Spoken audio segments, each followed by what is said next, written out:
कि अगर आज हम इस कानून के लिए, इन नियमों के लिए नहीं आए तो आने वाली पीढ़ियां जब इनसे पूछेंगी कि जब ऐसे कानून आ रहे थे तो आप क्या कर रहे थे। ऐसा हिंदुत्व और सनातन की बात करते हो, सबको साथ ले चलने की बात करते हो, लेकिन इसका मतलब ये नहीं कि हमारे स्वयं समाज को बांटने का काम करोगे। अगर बांटोगे तो एक सीट बचा देंगे, इस बात को ध्यान रखना। हम किसी पार्टी के गुलाम नहीं है, हम किसी पार्टी के गुलाम नहीं है। अपने हक हमें छीनना भी आता है और लेना भी आता है, तो सरकारों को समझना पड़ेगा। और आज सभी आज यहाँ पर आए, उसके लिए बहुत बहुत धन्यवाद। मंच पर हमारे सोल आर्मी चीफ सर्वेश भैया बैठे, उनका भी बहुत बहुत धन्यवाद। श्री राजपूत प्रेमी सेना के राष्ट्रीय वरिष्ठ उपाध्यक्ष भैया जितेंद्र सिंह चौहान बैठे, उनका भी बहुत धन्यवाद। कि अगर आज हम इस कानून के लिए, इन नियमों के लिए नहीं आए तो आने वाली पीढ़ियां जब इनसे पूछेंगी कि जब ऐसे कानून आ रहे थे तो आप क्या कर रहे थे, तो क्या हमारे पास कोई जवाब होगा? नहीं होगा। लेकिन आज जितने भाई अलग अलग क्षेत्र, अलग अलग डिस्ट्रिक्ट, अलग अलग प्रदेश से आकर के जंतर मंतर पर अपनी बात रखने का काम कर रहे, इस लड़ाई में योगदान देने का काम कर रहे, मैं इन सभी को प्रणाम करता हूँ। और आप सभी है जिनकी वजह से आज सोन समाज जिंदा के एक बार अपने लिए जोरदार तालियां बजा दी, क्योंकि हमने एक चीज सीखी है, सोन एकता जिंदाबाद। मैंने एक चीज सीखी है और हम सबके अंदर वो चीज है। बहुत सारी चीजें डीएनए में मिलती है, तो डीएनए का भी बहुत सारा फर्क होता है। घोड़ा घोड़ा होता है, गधा गधा ही होता है। अगर खच्चर को रेस में खड़ा कर दोगे तो घोड़े की तरह भागेगा क्या? समझने का विषय। इसलिए मैं कहता हूं कि उसूलों पर आ जाए तो टकराना जरूरी है, और जिंदा हो तो फिर जिंदा नजर आना जरूरी है। आज यहाँ पर खड़े होकर के हम एक संदेश दे रहे हैं कि अभी सोन समाज जिंदा है, अभी हम मरे नहीं है।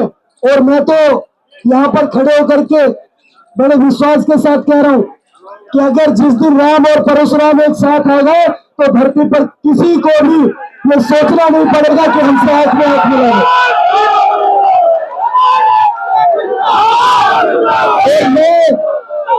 मैं हमेशा से ही ब्राह्मणों का बहुत सम्मान करता हूँ, हमारे पूजनीय है। और मैं आपके साथ सामने एक बात कहना चाहता हूँ अपने पूरे समाज की तरफ से कि है विश्वास मुझे निज वाणी का, है राजपूत कुल प्राणी का, जो झुक जाए वो वीर नहीं है, विद्युत प्रिय छत्राणी का। आप आगे बढ़े, हम आपके साथ खड़े हैं, इस लड़ाई को हर पार की लड़ाई लड़ेंगे। हमने महाराणा प्रताप के वंशज हैं, छत्रपति शिवाजी महाराज के वंशज हैं। आपके सम्मान के लिए, अपने सम्मान और स्वाभिमान के लिए हमारे पुरखों ने घास की रोटी खाना पसंद करा, सर उतरवाना पसंद करा, लेकिन गुलामी स्वीकार नहीं पसंद करी। और आज अगर ये सरकार हमें गुलाम बनाना चाहती है तो ईंट के जवाब पत्थर से लेने के लिए तैयार रहे। उत्तर प्रदेश से आते, हम उत्तर प्रदेश से आते और ज्यादा समय नहीं है अभी।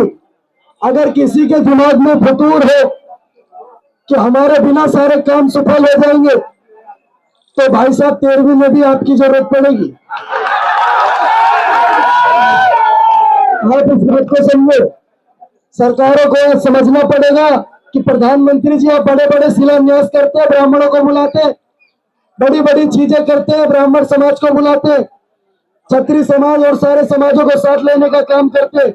मैं कभी नहीं कहता कि हम एक समाज की बात करें या समाज को बांटने का काम करें। मैं हमेशा हिंदुत्व और सनातन की बात करता हूँ, सबको साथ ले चलने की बात करता हूँ, लेकिन इसका मतलब ये नहीं कि हमारे स्वयं समाज को बांटने का काम करोगे। अगर बांटोगे तो एक सीट बचा देंगे, इस बात को ध्यान रखना।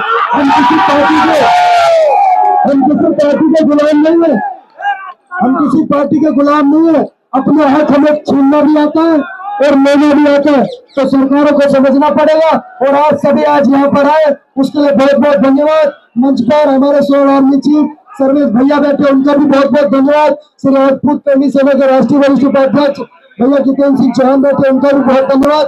और आज सभी माताएं बहनें जितनी बैठी, आज सबके चरणों में प्रणाम। आप लोग एक दिशा दिखाने का काम करें, एक छोटी सी चिंगारी लगाने का काम करें, उस आग को ज्वालामुखी बनाने का काम आपका छोटा भाई अभिषेक ठाकुर करेगा।